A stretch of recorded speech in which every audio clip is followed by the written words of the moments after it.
So y'all, I'm back on chapter 34.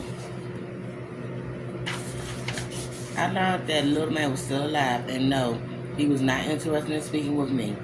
He suffered a heart attack on the sidewalk, but they managed to reboot it in the ambulance. He was taking an extended leave from his practice. That was all I could get from his secretary. I wonder if will he still help Cass. The loyalty of slaves is hard to overstate. Cass owed him in a way that no spouse could ever. They guessed as long as Eddie Littleman was breathing, he could do Cass' bidding. But as for her partner, the guy could fend for himself. I considered Oliver. He was staying with his mother, at least on the night of Crowley's murder. It appeared Yulie lived around the corner from her bar. I thought about heading to Kruger to confront her, but that would land me back behind bars in short order. I decided to lurk nearby unseen, waiting for her to leave, and then follow her home. Maybe I get lucky and catch Oliver in the neighborhood. Maybe he was so damn brazen that he had stopped in for a beer at his mother's pub, sip on it the same spot he killed her husband. No, Yulie may be complicit in her son's crime, but I never doubt that she loved Carl. Her son would keep his distance from the scene of that particular crime if he was indeed behind it. I remember with a jolt that Carly was killed half a block away in the park across the street. I finished the rest of my beer and headed home. The police tape was still up. Whoever budgeted him had done it in the prettiest spot in the park, under a centuries-old elm in sight of the statue of Peg Legs, Peter Stuyvesant. The usual assortment of students and muttering addicts were scattered along benches around the perimeter. A few dogs pulled at leashes. Their owners looked away as the dogs pissed over blooming tulip beds. I wondered if anyone was watching me. So typical, the accused post bail and returned to the crime scene. Even if the officer wasn't assigned to my tail, there were cameras hidden in the trees. There are few public places in the city where you are not being filmed. Good luck getting away with a crime committed in the open. They must have footage of the night Crowley died. The night Detective Miller seemed to think I was in a murderous blackout state of alcohol psychosis. Perhaps these telltale tree cameras didn't reveal much at all. A hoodie and a mask under a dark night will make any ID difficult. I wonder if I had any hoodies at home. Anything could function as a mask. Wonder about the reliability of my memory and whether or not I was going insane. Had Yulie really taken me to Cass Dungeon, the home I've been so curious about for so long? Had I submitted to her kinky tortures while her son stood in the park and beat his balls to death? I remember limping home feeling the sting of her lashes, but then why weren't there any monks? I closed my eyes trying to imagine the scenario I was being accused of. Did I do it? Was Yulie telling the truth? I shook away that madness, swore my innocence. It couldn't have been me. I could trust myself, couldn't I? I began to salivate for strong drinks. Another muttering added, just like the buns on those benches. I still had a roof over my head. I wasn't that far gone, but how long? When would I fall through the floorboards? The poles of ruined respectability were so much closer than anyone dared to admit. The billionaire on the sidewalk waiting for the lights, alongside a homeless smack addict drooling over scarred skin. They were aliens to each other, two different species forced to share the same city. But wasn't I a testament to that cruel swimming pendulum? I began life inside the glided homes of the rich, and now I was dangling my foot over the abyss, a few decisions from that bench or another jail cell. Back home, I started down a bottle of Bullion on the counter. Lost again. I knew it wouldn't help matters, but sometimes a man needs his medicine. I pulled 4 fingers and gulped it down before any guilt could rise. If I didn't care about myself, the least I could do was help the boy. Maybe Steve was safe now after all. If Cass and I were taking a fall, then why would anybody bother to fulfill those threats? All I had to do was give up. Let come what may. Maybe little man would get Cass off. Maybe Julia would find a lawyer to help me too. Maybe I just needed to sit back and let the laws handle this. At what point do you give in and stop searching? Never. The cops aren't there to help. Neither are the lawyers. They're there to clean up. The only one that can help you is you. Come night, I will travel down to East Broadway. I will do whatever it took to find Oliver and prove his guilt. But first, I needed to do some homework. I reached for my cell and found the number for their offices in Coral Gables. She owed me. The girl sold me out to her boss. Ooh, that's long, y'all. B.O. Vita chirped the receptionist. I picture her all peroxide and silicone and overdose of vitamin D. Could I speak to Natasha? I asked. She's very busy, man. I asked who's calling. Tell her it's Duck. I said, tell her it's urgent. I don't, okay, just a second. Let me see, hold, please. I hummed along Jimmy while I waited, changing latitudes. It did not improve my attitude. I listened to the whole Bastard song before she came on. Let me call you back in 10 minutes. No, it's urgent. Listen, not here. I'll call you back. Click. I reached for the bourbon while I waited, then thought of Stevie and pushed it aside.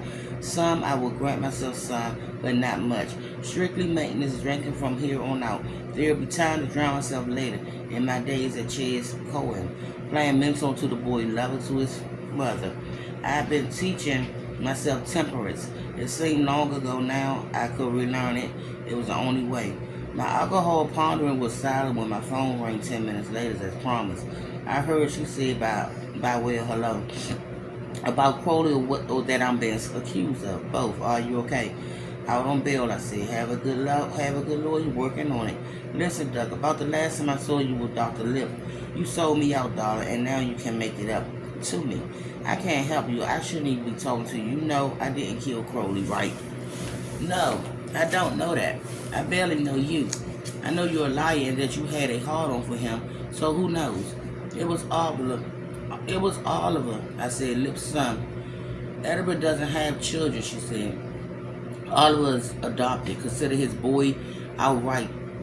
Race him. I'm not surprised he kept him away from the office. Duh. Apparently it's a recent thing, the adoption. That's what Crowley told me. I don't know what his relationship is to his so-called father, but he's a fucking lunatic. He worked for them in some capacity at their muscle. He's a full-on neo-Nazi. He also, evidently, when they met Glenn Bender, I think he killed them all, Victor and his stepfather, Carl Kruger. Then he hit the thing when he bashed in the skull of Crowley, and now his mother is covering for him. His mother, Yulie Crowley, Carl's widow, I'm guessing. Lip knew him as a kid, felt some responsibility about the demon he became.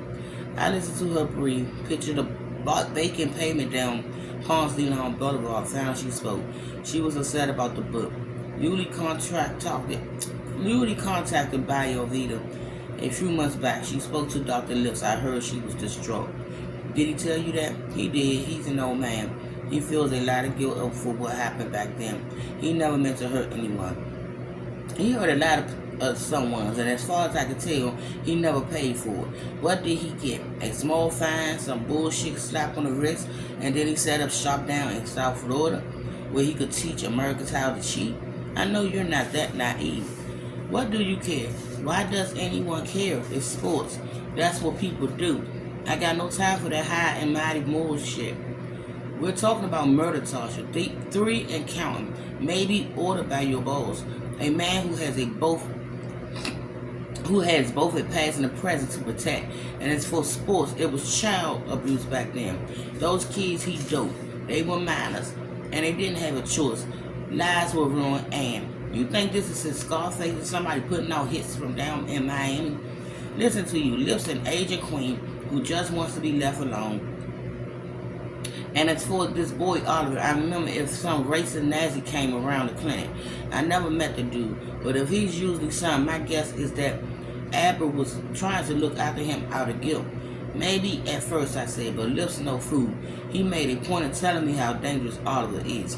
He probably had some kind of preliminary training with hate groups. You send out a guy like that on a mission with a head full of meth on a case that involves the mother who abandoned him, you're asking for a horse show, and that's what you really got. So I need you to deliver a message to your boss from me. Tell him what I just told you. Tell him I know all about Oliver and his mother, Yulie.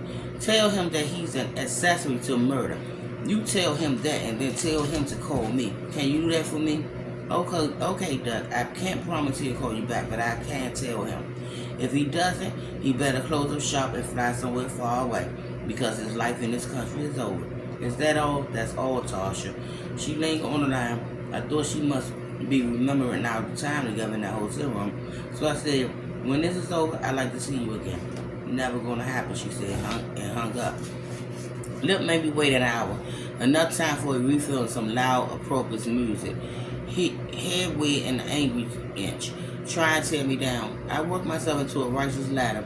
I thought of Carl Kruger pouring drinks and cranking his metal behind that bar.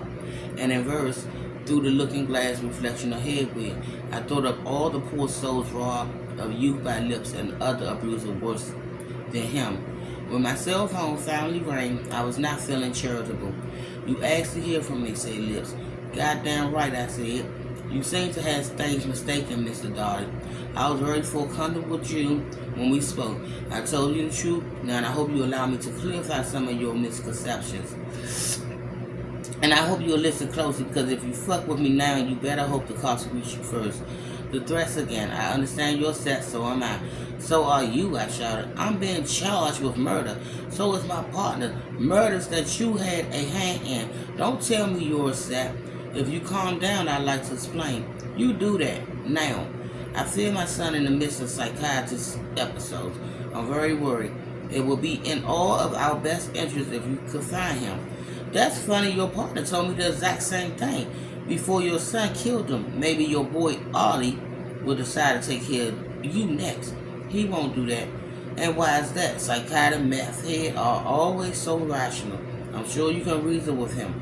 Because we love one another, he said. You have understand, this boy's mother abandoned him. She left her husband and left her son behind when she defeated. 2 years ago, Oliver sought me out in Miami. I felt an obligation to him. I tried to keep him out of trouble. I'm afraid his birth father is no longer. He has no other family. Who was the father? I asked. That is irrelevant. The law won't think so, I said. Maybe you had a hand in his death too. For a man with nothing to hide, you have an awful lot of bodies to account for. Please, enough with the blind accusation. Oliver Father was a man named Hans Zasner. He was a former patient of mine, like Yulie and Hal. Hans was a member of our national swim team, along with his future wife. They were part of our program in lip sync, where I was the head of doctor. That's how they met. Hans was a bit older than Yulie by 6-7 years. She became pregnant at 17. It ruined her athletic career, but Hans was in love with her in the sense they married. Yulie resisted at first and then considered. But then his wife fell for Carl Kruger. How? This was before the change. I can't imagine that was a very popular romance back home. It was a terrible scandal. Oliver was just a toddler. His father won custody. Yulie was unwelcome and then she fled. And let her son be raised by the mother? Yes. I'm surprised she wasn't jailed and executed by your partner. Mr. Darty, the DDR has its problems, but we are not talking about the third reach. Please don't sound like so American. So Yulie and Carl went and made a life in the States, while this Hans raised the boy by himself. What happened to him? Unfortunately, Hans Zaya was not up to the task. He struggled after Yulie left him. After his competitive day concluded, he drank. Mental illness emerged, much as it has in this boy.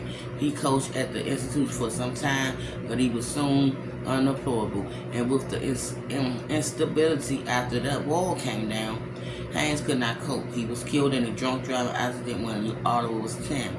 Hans was the one drunk. Three others died with him after that. Oliver was sent to a home. I'm afraid I lost track of him after I left the country, until he tracked you down in South Florida. 2 years ago, yes, it was quite a surprise when he turned up. Not every day a long-lost neo-Nazi comes knocking. Mr. Darty, I detest the way you think you can speak to me. What is it with this verbiage of yours? I've done everything I can. I try to be open with you, and you insist on demonizing me. I'm sorry. The thing is, Epler, I tend to believe in guilt by association. Your dead partner was a confirmed outright medicine man. Your son, or whatever he is, has a body covered in hate-filled tattoos. There's 1488 on his knuckles The letters NSM on his forearm, I told you I know what that stuff means. National Socialist Movement is the underground Nazi party. Don't tell me you didn't know that. I did not, he said. I swear on my life. I did not know what his tattoos meant. Unlike you and most decent people, I had never been in prison. Where you fucking deserve to be, you are an ignorant you are an ignorant American, and I would not stand for your language any longer. Okay, Doc, let's say you're excluded, as you say. I help you piece it together. Here's what I think happened. I think your boy, Oliver, drifted through some bad scenes after he was orphaned. He was a perfect recruit. No parents to set an example, adrift and angry. No future in a criminal-filled country. He probably came under the influence of some far-right racist group. With his strong athletic genes, they must have found him very useful. Seduced by a time that never was, when there was order and them white boys had the world at their feet. You are a disgrace to your race, said Lips. From you a high compliment, I said. Thanks for confirming what I already knew. I had confirmed nothing. You know nothing of me, nothing at all. When Oliver came to me in Florida, he was looking for a fresh start. I gave it to him. I got him on the medication he needed. We cared deeply for each other. How deeply, Doc? How dare you? No, I'm serious. Your own dead partner put the word son in quotes when I mentioned your relationship to him. The conversation is over. I'm hanging up. Then I suggest you head straight for the airport. The Fed should be raiding you shortly. I waited to hear him call my bluff and ended the call. I listened to his breathe. Then he decided to continue talking. Oliver learned of his mother's whereabouts, he said. Yuli contacted me. She did not want the story told any more than we did. She abandoned her son, tried to forge him completely. Forget him completely. A selfish woman determined to keep her secret. I tried to keep him from her, but my partner, my now deceased partner, told him. He was an awful thing to do, but James was desperate. He thought he could manipulate Oliver, the bastard. I will never forgive him for that. You don't sound too heartbroken about his death. I am disheartened about each death, Mr. Darley, but as you see, I had nothing to do with any of them. Aside from setting it all in motion, I said, I do not see it that way. Have you heard from Oliver since he got to New York? He hesitated and said, no, not yet. But when I do, I will encourage him to turn himself in. Because you know he murdered Wingate and then Kruger and then Crowley. I don't know that, no. All I know is that Oliver needs help. He is very confused right now. He needs me. I pray that he's not had a hand in these killing. Your gift for denial is impressive. You really don't grasp your gift, do you? That was my last provocation. With a plenty of gaps, he hung up. And I'll be back with the last 4 chapters. And yeah, I'm my reactors.